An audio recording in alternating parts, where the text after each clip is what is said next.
Jumpa kembali bersama saya Sandro Jabrik. Wong ganteng sak donya mohon untuk tidak menyebutkan nama dan identitas dalam peromongan ini karena peromongan ini saya naikkan dalam konten YouTube. Gimana Mbak? Menarik nih. Mau tanya, Boleh. kalau anak interminitan bisa cari majikan lagi nggak di Hongkong? Ya, kita lihat dulu kondisi interminate-nya bagaimana. Dia pernah X atau belum, atau masih non, nonnya juga berapa bulan, bahasanya bagaimana, seperti apa.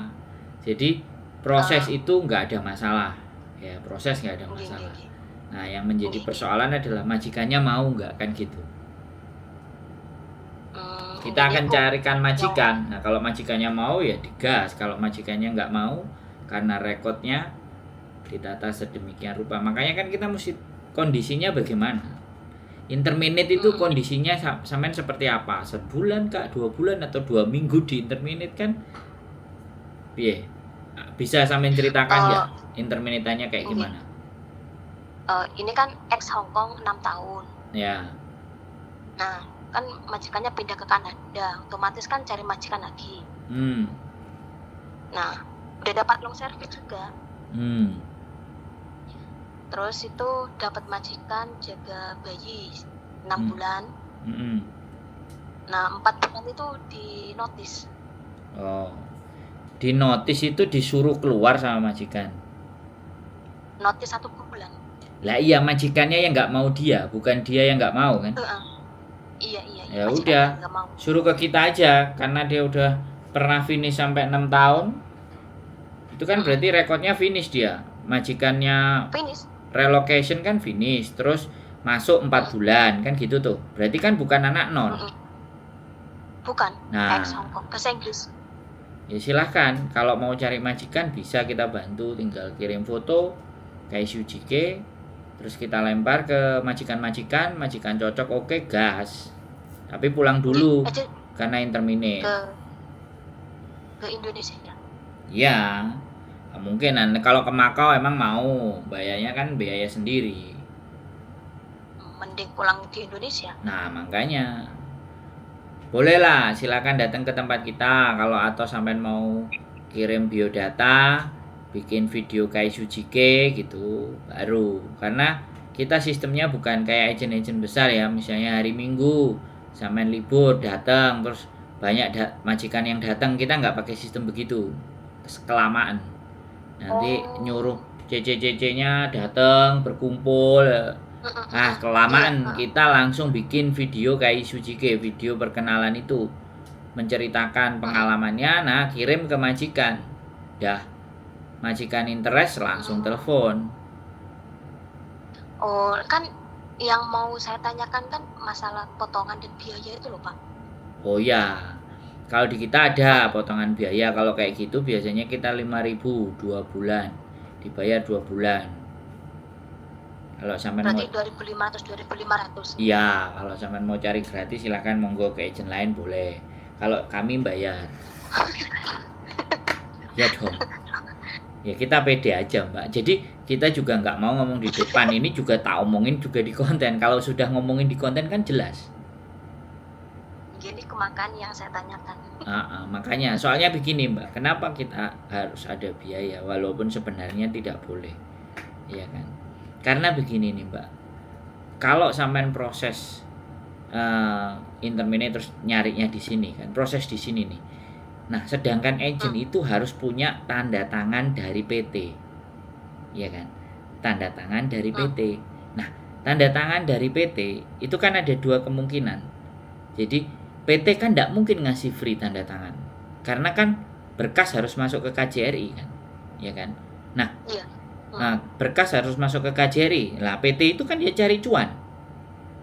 PT cari cuan, makanya sampai kemudian dipulang. Nah setelah pulang kan harus ada cop PT, karena sampai harus proses PAP biar nggak ditahan di bandara kayak yang anak-anak nggak bisa berangkat itu loh, ya kan? Karena itu tidak ada surat rekomendasi dari PT, atau bisa jadi rekomendasinya dari PT ditembaknya nggak terlalu mahal, akhirnya bisa nggak bayar. Nah biayanya yang dibayarkan ke PT itu ada yang agent mengambil langsung dari majikan, sehingga majikannya bayar mahal untuk ngambil sampean. Ada sebagian agent yang dimintakan ke anak, majikannya bayarnya nggak terlalu mahal. Nah, begitu bedanya Mbak, biar sampean juga tahu kenapa ada biaya, kenapa tidak gitu. Kalau saya selalu ada sebab musababnya ketika kita membuat sebuah kebijakan atau tata cara. Nah, yang paling penting kan saya ngomong di depan, saya nggak ngomong di belakang. Kalau misalnya tertarik ya monggo, kalau enggak boleh cari rekomendasi agent lain, kan nggak ada masalah, kan begitu ceritanya. Iya, makanya kan tanya lebih awalnya kan biar tahu gitu. Saya jawab. Saya jawab. Saya jawab Mbak. Cuman kalau pinjem duit saya nggak bisa jawab. Jadi masih ada harapan ya Pak yo. Loh, sekarang ya sebenarnya kadang-kadang orang anggap, wah aku udah di intermediate sudah rekodku nggak jelas. Padahal dia 6 tahun di majikan yang pindah ke Kanada. Sama anak-anak sebelumnya di Hong Kong sudah 4 tahun, 5 tahun, 6 tahun. Giliran yang di ending itu nyesek, kemudian majikan ngancem-ngancem, anak-anak sudah pada takut. Nah, ini pendidik. Ini juga penting untuk saya sampaikan. Imigrasi kita itu bukan rekod yang terakhir yang jadi penentu, Mbak. Tapi selama dari awal kita bekerja sampai berapa tahun kita di Hong Kong. Karena kan ketidakcocokan itu sama imigrasi itu diakui gitu loh Mbak. Paham Mbak? Bisa dipahami nggak maksud saya? Bisa Pak. Nah, berarti kan selisih gitu kan. Kenapa? Berarti kan berselisih paham gitu loh maksudnya. Iya, tapi kan yang sebelumnya sudah ada rekod bagus. Berarti kan anak ini bukan tidak bisa bekerja kan gitu. Nah, dikasih long service juga. Nah, penilaiannya kan di situ, Mbak. Itu. Makanya kadang-kadang anak-anak itu terus didoktrin sama agent. Kamu nanti kalau gini-gini kamu mau di blacklist sama majikan, kamu nggak bisa ke seluruh negara di dunia. Walah kayak Tuhan aja. Bener itu Pak, bener Pak. Hah? Bener itu. Kan nggak ada agent yang kayak saya. Modelnya terang-terangan, jedar. Karena saya mencoba ya kan. Saya bukan agent, saya YouTuber gitu. Saya mencoba untuk memberikan penjelasan ke teman-teman bahwa sebenarnya ada manipulasi apa, triknya agent itu bagaimana mentreatment teman-teman. Ya nggak salah juga, karena terkadang namanya juga agent. Anak-anak sudah dibantu, sudah dicariin majikan, sudah bagus, sebulan 2 bulan kelar, ya kan. Ya, tapi cocok atau tidak cocok kan ya kita nggak bisa. Wong namanya individu, untuk dengan orang lain ditahan-tahanin, kalau yang setiap hari dimarahin terus akhirnya mentalnya drop daripada gila, ya kan. Jadi persoalan itu tidak bisa begitu ceritanya. Wis, saiki sampean mau tanya apa? Aku kok ngomong akeh sesuai dengan permintaan sampean. Pertanyaannya apa lagi kira-kira? Iya, cuman mau nanya potongannya interminitan itu, cuman itu toh. Ya, seperti itu sih. Bayarnya. Begitu ceritanya. Iya, saya pikir kan interminit itu kan, saya pikir tuh nggak bisa lagi kerja gitu loh. Ke Hong Kong tuh nggak bisa. Nggak ada. Katanya seperti itu. Nggak ada Mbak kayak gitu. Apalagi sudah ada rekod. Ya kan? Kalau non, nah ini beda. Baru berangkat dari Indonesia 4 bulan di interminate. Nah ini baru masalah Mbak. Non 7 bulan, 8 bulan selesai potongan, atau 6 bulan selesai potongan, terus dia memutuskan untuk break atau di interminate. Nah ini masalah. Ini masih 50-50 antara approve dan tidak, itu masih 50-50. Bisa jadi approve, bisa jadi tidak. Yang terpenting itu sebenarnya bukan di Hong Kong. Yang penting Indonesianya kuncinya udah dibuka itu loh Mbak. Oh, data Pak nih. Kenapa? Datanya itu yang dibuka. Ya, yang di Indonesia Mbak. Itu kan kebijakan KJRI dan PT. pakai sistem kunci-kuncian itu. Anak belum 1 tahun atau belum 1 kontrak, malah mungkin di channel sebelah ceritanya 1 tahun 8 bulan atau 18 bulan. Kalau saya enggak. Kalau saya kalian bisa finishkan. Kalau memang nggak bisa finish daripada pedot mentalnya, karena memang nggak siap, ya sudah. Tapi ya terima konsekuensinya. Kalau selesai potongan terus proses lagi, ya saya suruh balik lagi ke PT-nya dulu yang pertama.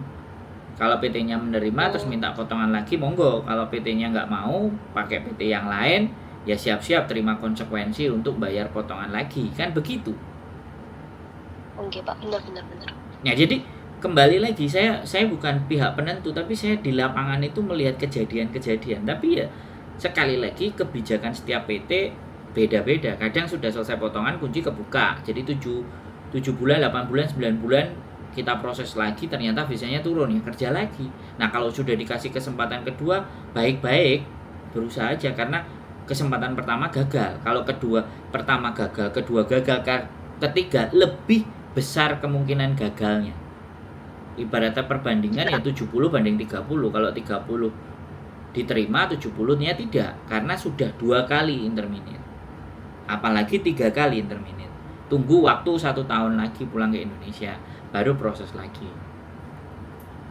Itu catatan imigrasi kalau non. Makanya yang lebih beresiko itu non. Kalau sudah X sudah. Tapi sudah X pun 3 tahun, 4 tahun tidak menjamin. Masuk ke majikan baru ya kayak gitu tadi Mbak.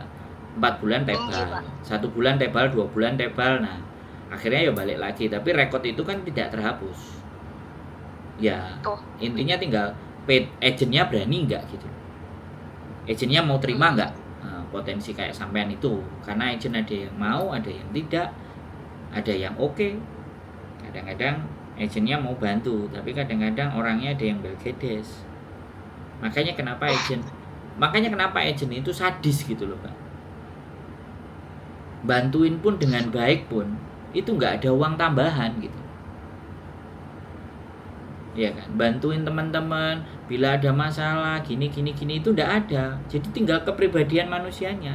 Kalau dasarnya si agent itu baik ya baik aja. Meskipun dia dijelekin model apapun, nah dia dasarnya baik, ya tetap baik. Dan di situ gitu. Nah, itu bedanya. Nah, agent ada yang agent gede, ada agent kecil. Ada agent, ada sub agent. Nah, itu penjelasannya panjang sekali, Mbak. Kalau sampai mau di sub agent. Kenapa? Sub agent. Iya. Ada agent, ada sub agent. Kenapa saya bilang kayak gitu? Yang agent itu dia punya 2 license. License dari Labor Department dari pemerintah Hong Kong 1, labor dari KJRI. Ini agent. Disebutnya sebagai agent. Lah kalau sub agent itu agent yang hanya punya legalitas dari pemerintah Hong Kong, tapi tidak punya legalisasi dengan KJRI. Tapi bisa proses, bisa dia numpang cop sama agent yang dapat license dari KJRI. Nah, sampean baru dengar kali. Baru dengar saya. Iya. Jadi kayak gitu, makanya kenapa sub agent ini terkadang ada yang baik, ada yang enggak. Kadang ya agent sendiri, agent yang sudah terlicense dengan KJRI kan sudah sejak zaman dahulu kala, majikannya sudah banyak, dia juga yang kadang-kadang meleset. Tapi kalau mereka meleset dilaporkan ke KJRI, ya KJRI langsung manggil. Tapi kalau sub agent KJRI nggak bisa manggil karena dia sub. Yang dipanggil agentnya yang ada license di KJRI-nya. Oh, gitu Pak G. Ya, baru ngerti saya. Gitu. Ya, Pak. Sudah bisa dipahami. Mau dapat cerita apa lagi? Tak ceritain, Mbak. Dongeng nabi-nabi ya sebagian, tapi nggak bisa semua. Ya Pak, waktunya kerja sudah Pak. Ya, kalau mau boleh sampean ketemu dengan saya, datang ke tempat saya, kita ngobrol, teman-temannya atau siapapun lah, boleh monggo bicara-bicara dulu karena biasanya kita nak interminate ya. Misalnya di interminate-nya bulan depan. Kalau bulan ini sudah bisa kita proses dan dia memang mau, ya kan? Kita bisa proses, masukkan ke imigrasi ya kan. Nah, Di imigrasi kan standby itu data. Nah, begitu keluar dari majikan, kemudian pulang ke Indonesia, kemudian cap paspornya yang di Indonesia itu dikirimkan ke agennya laporan ke imigrasi, bisa 2-3 hari kalau dia sudah siap-siap di-approve, dia di-approve, dikeluarin visanya, Mbak. Bisa begitu. Jadi di rumahnya nggak sampai sebulan. Kadang di rumah ada yang 2 hari bisa turun. Ada yang di rumah 1 minggu visanya juga bisa turun. Tapi ada juga yang 2 bulan di rumah visanya juga nggak turun. Nah, ini perbedaannya. Karena imigrasi yang menilai. Kalau sudah punya rekotan kayak sampean gini misalnya, atau temennya sampean tadi yang bilang 6 tahun, nah itu bisa jadi kemungkinan kalau udah diprosesnya one more notice-nya bulan depan, bulan ini udah masuk, udah dapat majikan mau tanda tangan, berarti ditampani gitu loh.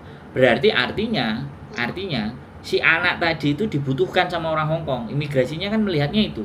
Karena begitu dia one more notice, ada kok majikan yang mau lagi sama dia kok. Bener nggak? Logikanya itu begitu. Makanya anak-anak yang sudah non kemudian break, yaitu coba aja, cari aja agent yang memang mensupport, memberikan dukungan. Gitu. Ngerti. Bisa, ayo cerita apa lagi tak ceritain. Sampai tanya pertanyaan yang sulit. Pertanyaannya teman-teman ini biasa-biasa aja. Oke, nanti kalau seumpama di notice itu majikan nulis hal-hal yang buruk atau gak nulis sama sekali, itu ngefek nggak sih Pak sama visa? Sebenarnya gini Mbak, kalau dia nulis sesuatu, kita juga bisa nulis sesuatu. Jadi di surat terminate kontraknya kita juga ngirimin sesuatu ke imigrasi. Jadi sama-sama memberikan catatan majikan. Majikan nyatatan kita buruk, kita juga nyatetin apa yang dilakukan di majikan. Makanya kan dulu banyak organisasi-organisasi tentang teman-teman ini, buruh migran Indonesia ini, selalu suruh bikin katalog atau bikin report kerja. Jadi dia itu melaporkan karakternya majikan, bagaimana dia tulis, jam berapa saya dibeginikan, jam begini dibeginikan, boleh, nggak apa-apa. Tapi pada dasarnya kalau menurut saya, udah mau majikan nulis apa aja silahkan. Kalau kita percaya kepada Gusti Allah, percaya kepada Sang Pencipta kita bahwa kita masih punya rezeki dan kita masih punya kemampuan, kita bisa menceritakan kebaikan dan kerja kita secara positif kepada majikan baru, kenapa tidak? Iya Pak, benar. Jadi apapun yang dikatakan majikan itu bukan sebuah sabda, bukan hadis, bukan firman yang nggak harus kita pikirkan sampai kita menderita gitu loh. Ngerti nggak Mbak maksud saya? Itu loh. Iya kan, kepikiran juga Pak gitu loh maksudnya. Iya, kenapa kok kepikiran? Kenapa kok kepikiran? Karena sampean hanya bercerita, sampean dan punya teman yang teman-teman sampean itu tidak menguatkan juga gitu loh. Circle-nya itu tidak memberikan support gitu. Lah kalau sampean berteman dengan saya dan bertanya sama saya, yang bertanya masalah dengan saya sudah yang saya kontenin itu sampai 5.400. Coba. Mosok ya 5.400 itu aku gak ada pengalaman belas. Berarti pekok dong saya. Dodol. Wis orang banyak cerita. Loh, makanya saya mau bikin satu konten lagi yang isinya cuma kesimpulan. Iya, Pak. Nah, konten ini konten masalah per individu. Nah, konten yang baru saya rangkum masalahnya itu. Jadi apa saja yang menjadi masalah teman-teman. Jadi akhirnya konklusi gitu, kesimpulan. Gimana?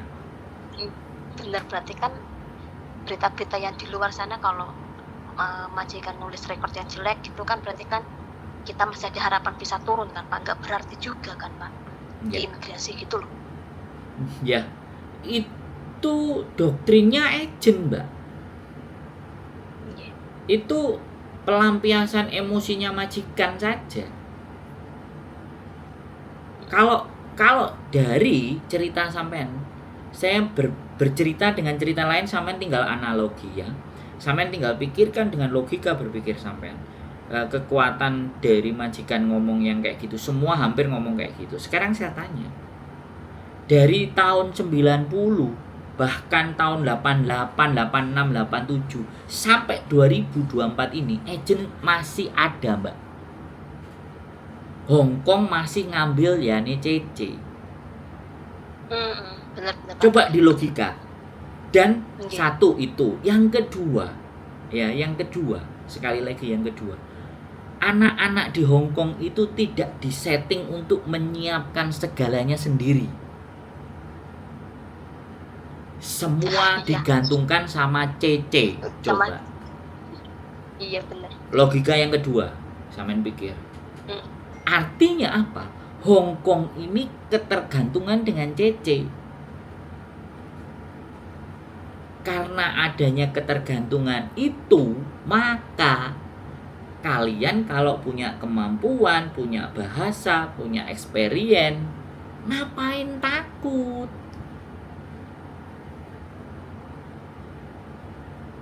Kan Ya, anak-anak nggak ada yang kepikiran sampai di situ kan? Kepikirannya itu karena kita di notice tadi kan nama baik kita kan jelek. Lah gitu. iya, makanya kan cerita ke saya yang melihat dari kacamata lebih lebar, cara pikir yang lebih panjang, ya kan? Bukan saya itu memberikan harapan-harapan semu, saya enggak. Tapi fakta-fakta di lapangan itu saya sampaikan ke sampean, saya sampaikan ke teman-teman. Fakta-faktanya, kalau sampean bisa hitung berapa pekerja migran domestic helper dalam 1 bulan berangkat ke Hong Kong, jumlahnya bertambah terus, Mbak. Oh, Itu tidak disampaikan. Kalau kita sampai tahu data itu, coba. iya kan nggak mungkin juga. Lah, wis. Lego kan pikirnya sampean, ayo. Cek gak trimone tak buka nih fakta-fakta yang Bosan. untuk memberikan dukungan ben sampean gak mungsret, ben mentale gak kendo. Ye, ayo. Ngomong sama aku kok. Gitu, Mbak. Pede aku, piye? Masuk akal nggak? Sudah lega Pak. Nah, lega, Nggak Mbak. kepikiran lagi. Nek ngomong sama saya sampean gak lega, tak tutup aja channelku, Mbak. Malu-maluin aja. Masuk ah? Gigi matur suwun Pak nggih. Ya?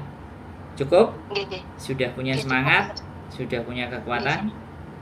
Enten. Oke. Kalau cukup ya sudah. Biasanya waktunya Nggih, Pak. makan malam sampai nyiapin. Nggih, bener. Oke? Matur suwun Pak nggih. Siap, sehat selalu, Mbak. Tak tunggu info Iya. selanjutnya. Sehat selalu. Iya. Yuk, bye-bye. Assalamualaikum. Pak nanti itu WA-nya dilihat ya mau ngirim video tanya-tanya itu. Oh, boleh. Siap. Ya Pak, matur suwun nggih. Ye, siap. Yuk, bye-bye. Assalamualaikum. Waalaikumsalam warahmatullahi wabarakatuh. Oke, buat kalian teman-teman semuanya nggak usah takut blacklist apapun dari majikan. Kelihatannya saya harus bikin konten ya.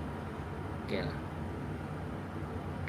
Jadi gitu aja buat teman-teman semuanya.